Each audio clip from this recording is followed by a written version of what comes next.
Hey guys, Matthew with Parkway Business Solutions, and we've got a very special video today.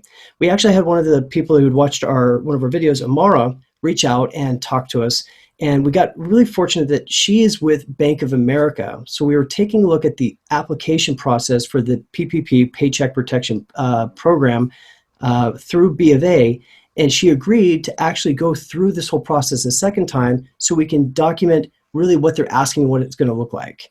Amara, can you introduce yourself, tell us what you do, and thanks, of course, thank you again for your time to do this. Yeah, of course. I spent a lot of time trying to figure out the best way to do this, and I still have had a bunch of questions. And luckily, I found your video, and it really helped me a lot and be confident in filling this out. So, yeah, I'd like to help out as many people by showing you the process. But, anyways, just to a little feedback, little background on my business. I'm a DJ, so I'm a sole prop, have an events company called Core Entertainment, Kore Entertainment, but also I am an Airbnb host. So that's where the difficulty was in my journey in applying for this, because I wasn't sure how, if I should combine both income, but then the process just isn't clear. So there's a lot of questions. So um, I thank you for helping me navigate through all this. So yeah, I hope this can help others out there. Cool. Thank you so much for it. So the process didn't seem like it didn't take us too much time once, well, you were great and you'd already done some of the calculations, which made it really easy, of course, right? And the information Yeah. we're going to put in is going to be fake information, of course, folks. So don't worry, you won't be seeing anything that's relevant. But we will talk about the different fields as we go through them pretty quickly. As a Bank of America customer, you will actually get an email from Bank of America. So I got an email early this morning with a link to the application.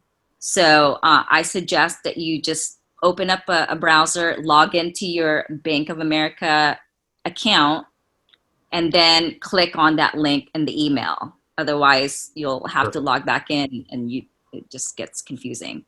Good point. So once I clicked on that, since I was already logged in, it took me to this page. Okay.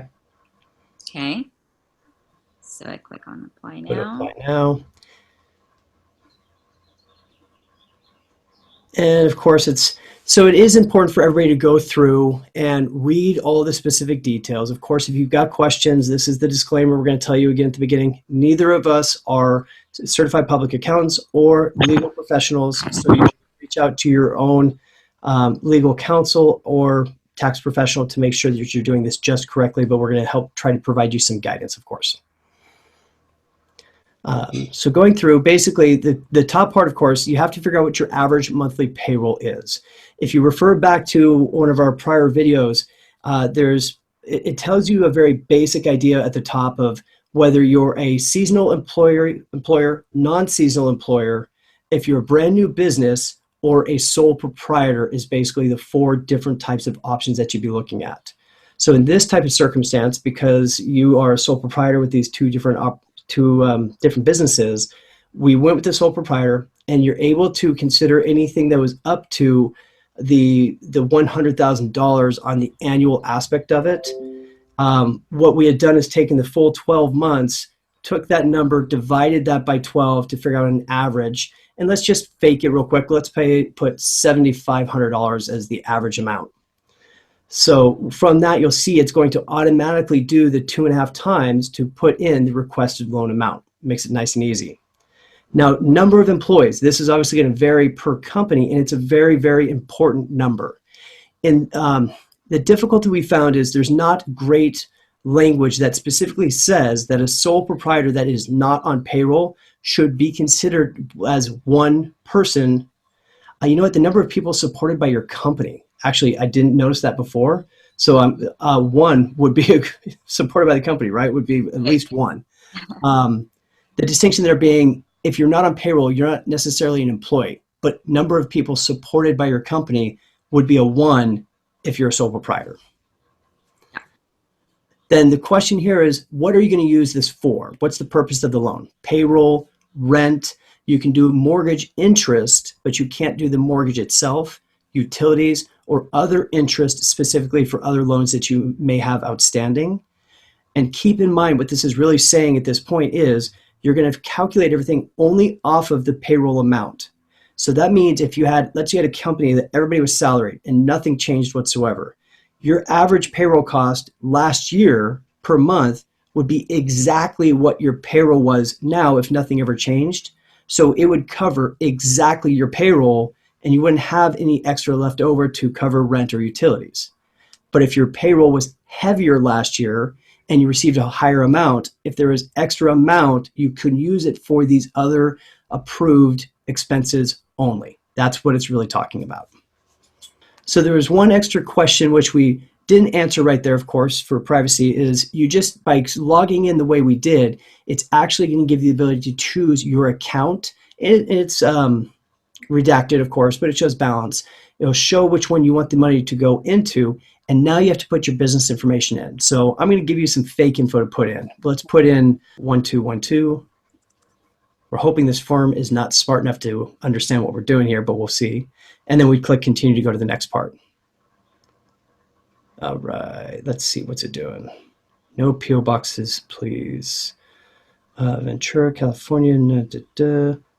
Okay, let's do 805-419-9197. 805. 419-9197. That's Parkway's business number. Hi, feel free to call us. And we'll go continue now, so that should be good.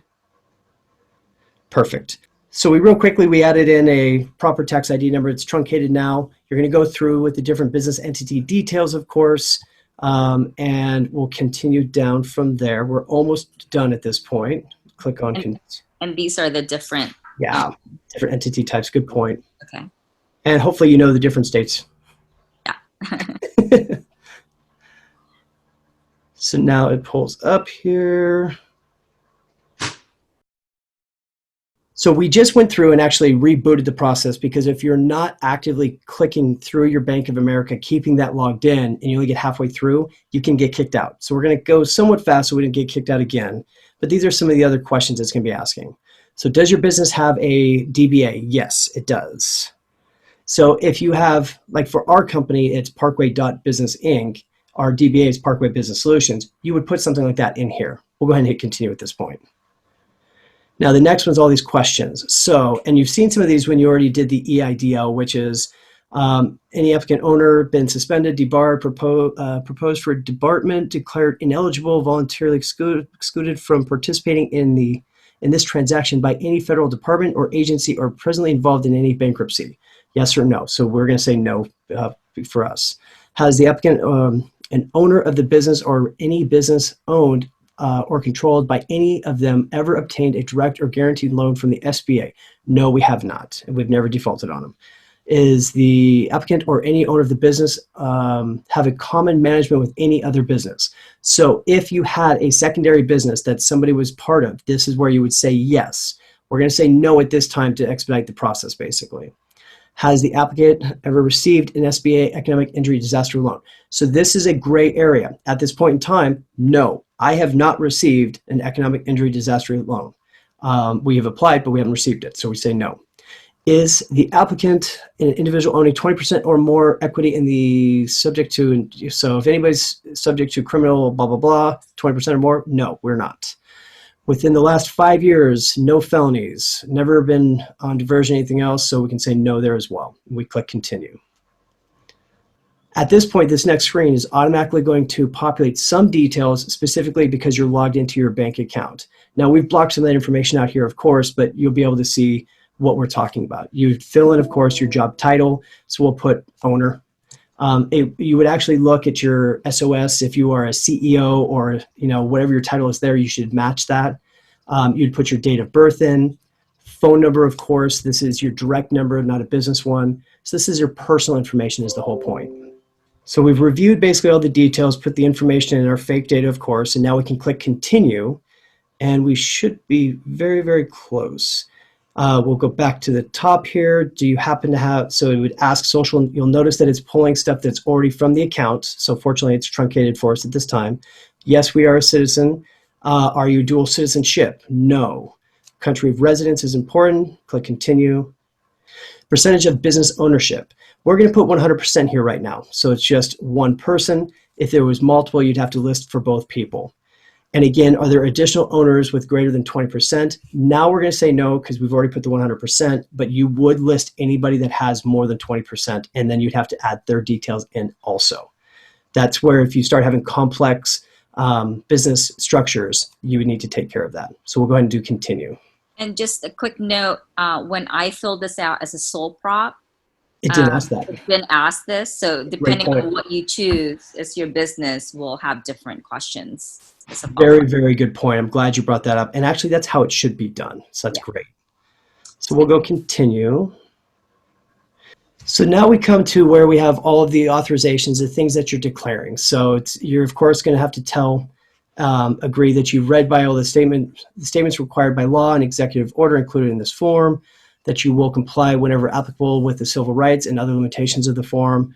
All SBA loan proceeds will be used for only for business-related purposes as specified in the loan application. To the extent feasible, I will purchase only, this is an interesting one, I will purchase only American-made equipment and products. You do have to click these off, but that's an interesting one. The applicant is not engaged in any activity that is illegal under federal, state, or local law. And then you authorize the SBA to request criminal record information about me from criminal justice agencies for the purpose of determining my eligibility for programs authorized by the SBA as amended. Wow. So I believe, can you try clicking off like all of them except for the bottom one? I'm pretty sure we have to click all, but let's just see if it even gives that chance. And then click continue. Yeah, let's try. Yeah. Yeah, you have to click them all. So it's not really a choice, which is what we expected. Yeah. And then these are the other things that you're going to test. And these are things we've talked about already. So everybody's been impacted by economic uncertainty. The next one is saying that you would use the funds. The funds are going to be used for retaining workers and maintain payroll, possibly mortgage payments, lease payments, utilities, and so forth. The documentation verifying the number of full-time equivalent employees on payroll, as well as the dollar amounts of payroll cost, covered mortgage interest payments, covered rent payments, and covered utilities for the 8-week period following this loan will be provided to the lender. So you're going to be tracking all of that. That's why you need your accountants, people. Loan forgiveness will be provided for the sum of documented payroll costs, covered mortgage interest payments, rent payments, covered utilities. Due to the likely high subscription, it is anticipated that not more than 25% of the forgiven amount may be for non-payroll costs. Now, I've seen the same language on other places where it just says 70% of the payroll costs. So it may be flip-flopped in case it's a different bank. During the period beginning February 15th, 2020 and ending, applicant has not and will not receive another loan under this program. So this is a very interesting thing. It's saying we wouldn't know, but if there was to be a round 2 of this PPP in the future, if they had the same clause, that would be a question at that point. But right now, nobody's received it, so it's fine. Further certify that all this stuff is correct. Otherwise, we're going to sue you, take lots of money. You can read the paragraph and you'll understand it. I acknowledge that the lender, so this is an important one. I acknowledge that the lender will calculate the eligible loan amount using tax documents I have submitted. I affirm that these tax documents are identical to those submitted to the IRS. I also understand, acknowledge, and agree that the lender can share the tax information with SBA authorized representatives, including authorized representatives of the SBA Office of Inspector General for the purpose of compliance with SBA loan program requirements and all SBA reviews. So as of this point, even though we're checking this, we have not had a place to submit or upload any documents, but it is saying that you're agreeing that everything you're going to submit will be the same as what you did with taxes. You're validating that stuff is legit and honest and correct. It then goes through and it does give more details about how to use this, which really should be at the very beginning, actually, in more detail, but they're just telling you to reconfirm whether you should be applying for this or not. It still does not give a great answer on the idea of a sole proprietor versus a independent contractor, which fundamentally, in a sense, are the same thing, but it doesn't give great language on that. So be sure to read through these details. and just make sure it's appropriate for you. The remaining paragraphs, like the Paperwork Reduction Act, all this stuff is available on the standardized SBA form that you can download, and we'll ask that you go through and read that there. Just, we don't want to dive into the language of this part of it. It's been around for some time. It's nothing new. So once we get to the bottom of this portion, this is where we would then, we're not going to submit the app, we're going to stop here, but you would click the checkbox off saying you'd electronically agree to sign this and that you want to submit this. Submit the app, then you're done. That's the entire process at this point. Now, you had actually talked about a couple other details that were important to know, that when you were first going to apply, some of the restrictions that were involved with being able to apply for SBA, I'm sorry, for the Bank of America process. One is you have to have an account with B of A, right? As of February 15th, a checking deposit account was one thing, if I remember correctly. A business checking, yeah. Thank you.